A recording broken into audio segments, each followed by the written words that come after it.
There now, welcome back to the garage. So on today's episode we're going to fit the flywheel. So you'll remember a while ago we prepared this flywheel by setting it up so that it would have the best feel we could get. We increased the clamping force. It's been off to be balanced and it's back now from being balanced and ready to be fitted to the car. So I thought today would be a good day to get into that. This is a 7-port. It's the Specialist Components billet aluminium 7-port cylinder head. So it's a little bit tighter in here than it normally would be, but the plan is to try and do this in place if we can. This engine has been in and out of this car a few times, so I want to try and minimize taking it out if possible. So we'll have a go at changing the clutch and flywheel in place and solve the problem that this customer is having with his clutch and flywheel.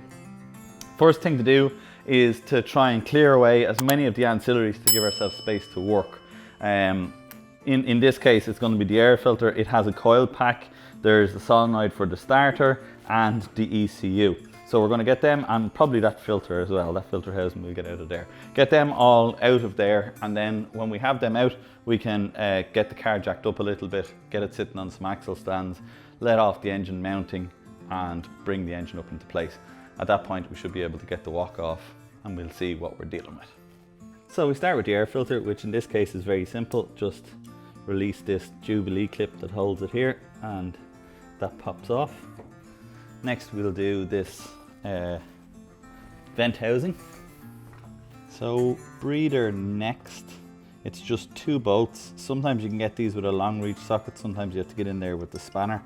If you're lucky enough to have a sort of a short reach socket, you can get in at the 2 of them, but I often find it's just easier to crack them loose with the spanner and get them out that way. Next one for us is this coil pack, and the only real easy way to get this coil pack off is to get these 2 bolts out here, and then you can get at the main mounting bolt that's holding it in place. So it's held on here with these kind of 2 stainless steel fasteners, and then 2 of them hold them onto the walk. You probably could get away without taking it off the drop gear housing, but it's just to make our lives a little bit easier, give us a bit more room to work with, we'll take it off there. Okay, so this is just 2 bolts up in the inner wing here. So with 2 nuts on it, and they can pop out there. Interestingly, a bit of fracturing going on in that bracket there. If you can just see it. So we'll probably need to use a little bit of a big flat washer or something just to protect that the next time. You can just see it there if I move it. See the bracket is splitting out. So people often ask me about special tools and spanners. This is one of these places where I love this Geodor spanner. It has just the exact right angle to get in over the back of the clutch slave cylinder and get that bolt loosened up. You could get in there with a socket on a wobbly, but anyone who's tried to do it will know it's really difficult. This spanner just has the exact right angle, the exact right hook, fits in there lovely. You can get that bolt out. Okay, so last thing to release before we can get at this walk is to let the engine mounting off. And over the years I found that literally the easiest way to do this is to jack the car up till it's about sort of the slam panel is about level with the bottom of your arm. Wheels are off the ground. Get an axle stand in underneath, drop the car onto the axle stand. Then you can let the 2 7/16 bolts off that are holding the engine mounting in place, and then you can lightly jack up the engine with the jack then because you're on the axle stand, and it allows you to kind of work the engine around a little bit. There's a couple of bolts underneath there that are incredibly hard to get at, but when the engine is sort of at this height, the car's at this height, you get just that little bit more access and you can get in at those 7/16s that are tight on the bottom of the walk. So the 2 favourite bolts in any mini garage's engine removal, the bolts that hold the engine mounting in. The person that put this engine in knew what they were doing. They have them in the right way. If you ever are putting this engine mounting in, it's much more of a pain to get the bolts through the way they are here with the bolt through from the engine side, but it is the correct way, because if for some reason the nut is to loosen off, the bolt will still keep the engine mounting in place. It won't fall out. If you put the bolt the other way around and the nut comes loose, the bolt falls out and the engine mounting has no anchor point. Okay, with them out now, we're on to getting the engine jacked up. Okay, so I got those terrible bolts loose down in the back of the wok. One of them actually didn't even want to come out with the wok. It had to come out with the wok. I couldn't actually get it out from the corner of the subframe. So this isn't the worst bolt. The worst bolt is actually that one, in my opinion. That one's just tight in against the subframe. The brake pipe is coming down here and the subframe is coming down there. But this one is really, really tight. And the people that built this actually used an extra long bolt in there. I'd say probably because the treads might have been pulled in the drop gear housing, so it didn't even want to come out with the subframe. I had to bring it up and out with the wok. But first inspection of the wok, bit of clutch dust in there, but everything else, there's no witness marks of anything hitting or rubbing. The truss bearing seems like it's okay. It's been in there a while. It sounds quiet, it sounds okay. So that'll survive. Now that we have the wok off, we can actually have a look in here and see what we're dealing with. So this is the flywheel assembly. We're going to take off this spring clip here at the front, that thrust washer, and then we'll be able to get our socket in there to release the nut holding the flywheel. Then we'll have to get a pullers in here and pull the flywheel off the end of the crank. I have the pullers pretty much in place now, just tightening up this last bolt. Then we have to put a little, there's a little hardened spacer that goes in off the nose of the crank for the pullers to work against. So we have to just put that into place, and then we have the pullers set up. Next thing then to do is to put a bit of tension on that center bolt of the pullers and get the flywheel hopefully removed easily enough off the end of the crank. This engine hasn't run a lot since this flywheel was put in, so I'm hoping that the result of that is going to be that this will come off the taper pretty easy. Okay, so that's the hardened steel spacer. I just wanted to give you a close-up of what that looks like. So that sits in against the nose of the crank, and the center bolt of the pulley goes in and presses off that. It's important you have that, or else you'll destroy the nose of the crank, because the hardened bolt of the pullers will damage the end of the crank. So you have to have that spacer in there.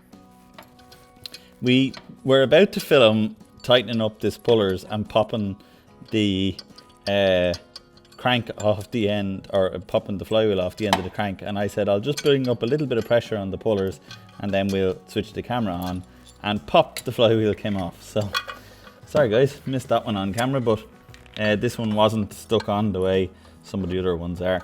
So now all we have to do is finagle this out of here and lift it up out of there. I've just popped the pullers out of the way.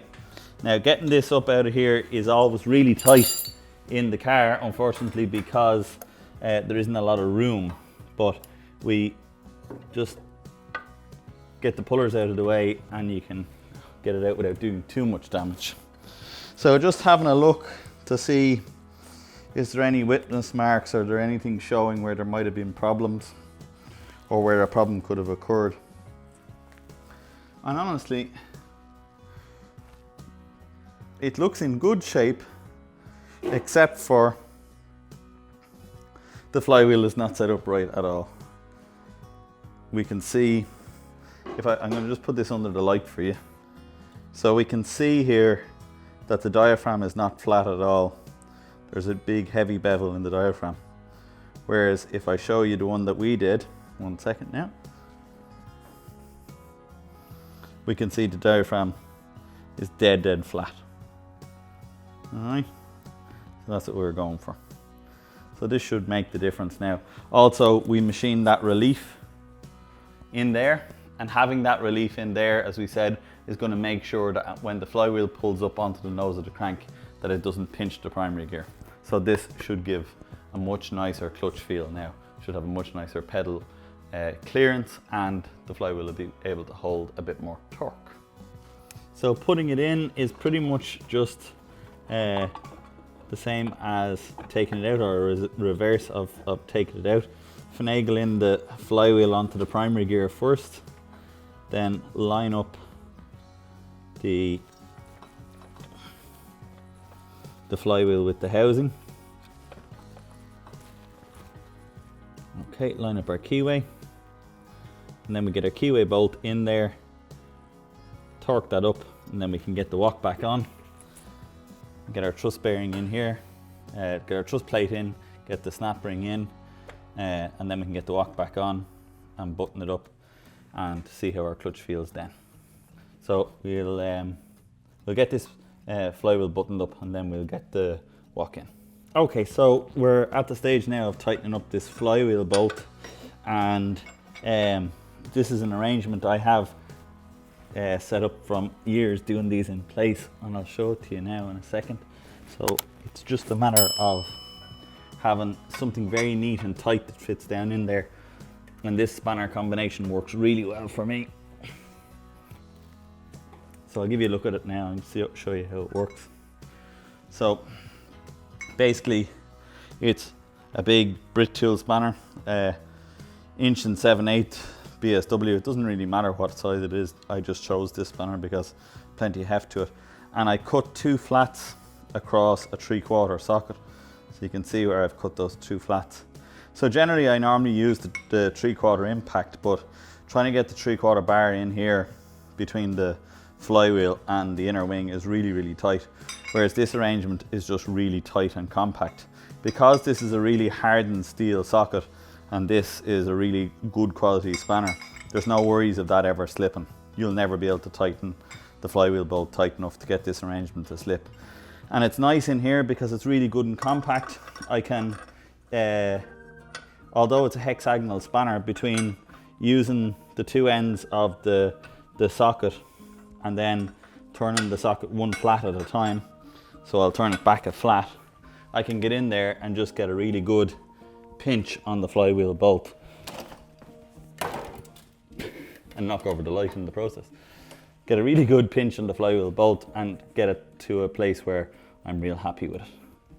So the most difficult bolt to get back in doing this job is actually not the bolt holding the walk on, but the other engine mounting bolt. So you'll remember earlier on we took the 2 nuts off and just pushed the bolts out. Well, now that bolt has to go back in, and it's down behind the clutch arm and around the corner. Now you can get a finger into that position, but there's no way you can get a bolt and your 2 fingers in your hands. Well, not when you've got big bloody hands like I have. So the trick that I have come up with over the years that has been my little way of getting that bolt in is a little bit of tape wrapped around your finger and some super glue. And what I do with the super glue is just put a little drop of the super glue on the top of the bolt, like so, and put said bolt on taped finger. Hold it for a couple of seconds until you feel it, you know, the super glue going off. It'll go off pretty quick on a taped finger because the moisture in your finger will harden the super glue. Obviously you want a couple of wraps around tape. I use that fiber cloth loom tape because it has a bit of, I suppose, a surface area, a bit of porosity in the surface. If you use the likes of nylon tape, it will work, the PVA tape, but it doesn't seem to be as good as that. So bolt now stuck to finger. And one thing to do is before you go at it, just make sure you have the bolt going in freely from this side. Then it's just a case then of getting your little paw down inside there, finding the spot for the hole and slipping it through. Just got to fiddle it around a little bit. There we go. It's in, and then you can slip your finger out of the tape and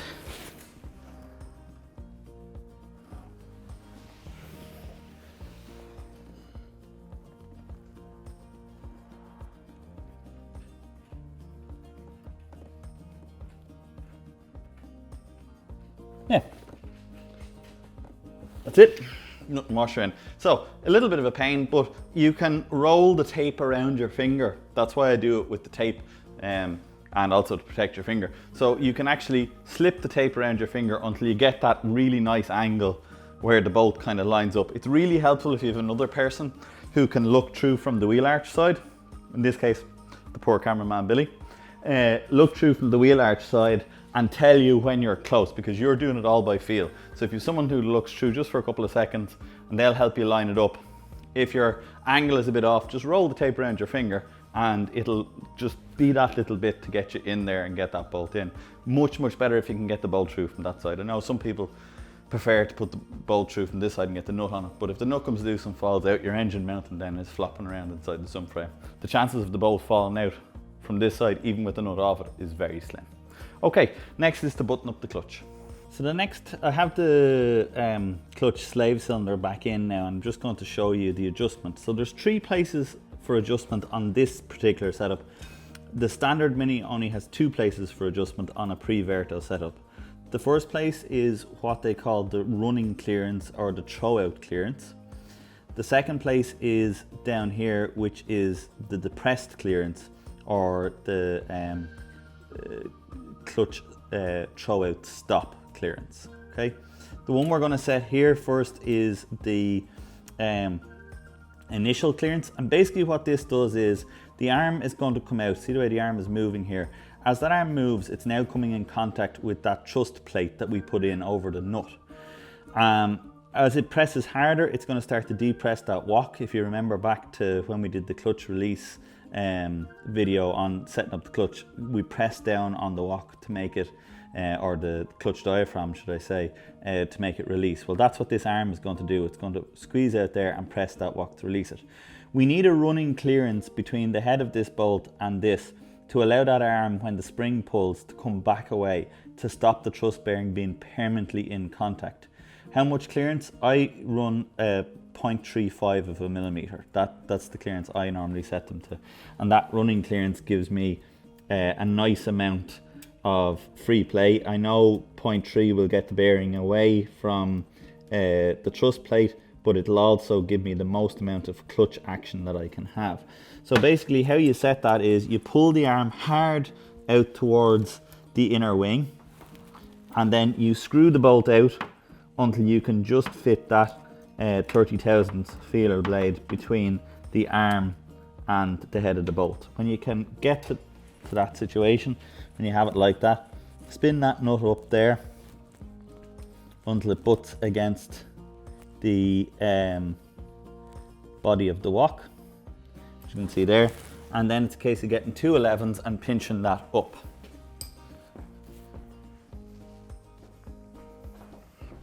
So you want one to hold the head of the bolt and then the other to go in there and pinch that nut tightly up. Obviously, just so I can show you on camera, I'm just using one spanner. I'll just put one hand in, so pinch that up. And when that's tight, what you should be able to do is just get that feeler blade between the arm and the bolt. All right. If the feeler blade is really tight between the arm and the bolt, just slacken that nut another tiny little bit. If it's got loads of free play between it, then tighten it up a little bit. But when you can get it in there like that and it just freely passes by it, that's your running clearance. So you have that running clearance in there. How you set this bottom one, you set that, it's got a lock nut, so you've got the outer and the inner. Loosen the lock nut, back it off, get somebody in the car to fully depress the clutch, then wind that nut in until it touches the housing, and then I normally wind it another 1/4 of a turn and then lock up that pinch nut. Basically what that means is that that will butt against the housing before you push the crank hard up against the truss bearings inside the engine, and saves your truss bearings from getting damaged. If you run with no clearance set here, you run your clutch setup with no clearance set here, what's going to happen is that when your clutch is fully depressed, the clutch arm is now going to be pressing the crank hard up against the truss bearings in the engine, which is going to be very hard on those over a long period of time. So if you get this clearance in here, then it allows the crank to float and come off the truss bearings while you have the clutch fully depressed. Okay, there's one other setting to be done here. Because this car has an adjustable top arm here, so basically this pin here can adjust in and out. With the arm with its free clearance, you want to turn that pin so it pushes the piston all the way back inside here. The best way to do that is just turn that pin in until you start to see the arm moving slightly, and then back it off a half a turn so that you still have that clearance there, so that you have that movement. Once that's done, you lock up that lock nut, and then your clearance is set inside here, and go and test your clutch then for feel what the clutch feels like and see how it operates. We'll do that and then we'll come back to you. Okay, so I have all the hydraulics set up, I have all the clearances adjusted, and I just want you to see the action now that that arm is getting. So it's got that, there's the clearance that we set. Just as I press the pedal there, you can just see the clearance. That's to allow the truss bearing to come back, and then that's the release. I can tell you now that the clutch pedal here for an orange diaphragm feels absolutely fantastic. There's no climbing up or climbing down of the pedal. You come up to what is the stiffest feel, and then once you overcome that sensation, you immediately feel the clutch relaxing under your foot, and when the clutch is almost fully depressed, you feel that kind of relaxed position where you can hold it, because the diaphragm has flipped the other way. Hopefully you enjoyed coming along with us for the fitting of the clutch video. Any questions you have, or if you're coming up with problems yourself, or you've come across problems yourself with fitting a clutch like this, stick it in the comment section below, and I'll do my best to answer and help you out as much as I can, looking at different options. Hopefully there's a few tricks in there that will help you out, the likes of the bolt and the socket trick. They're just stuff that I've done over the years to make my life a bit easier to get a clutch in and out of the Mini. All that's left to do now on that setup is to button up the rest of the coil pack, button up the ECU, put the filter back on, put the breather back on, and bring the car for a road test drive to make sure that everything is working the way it should. Hopefully you enjoyed that, and if you did, give us a like. If you're new to the channel, you are most welcome. We're delighted to have you along. Have a look at our back catalogue of videos. We have loads and loads and loads of stuff on loads of different topics. If you enjoy what you see, maybe subscribe to the channel. It does help us out and helps us to make more videos in the future for you. Other than that, I will see you guys on the next one.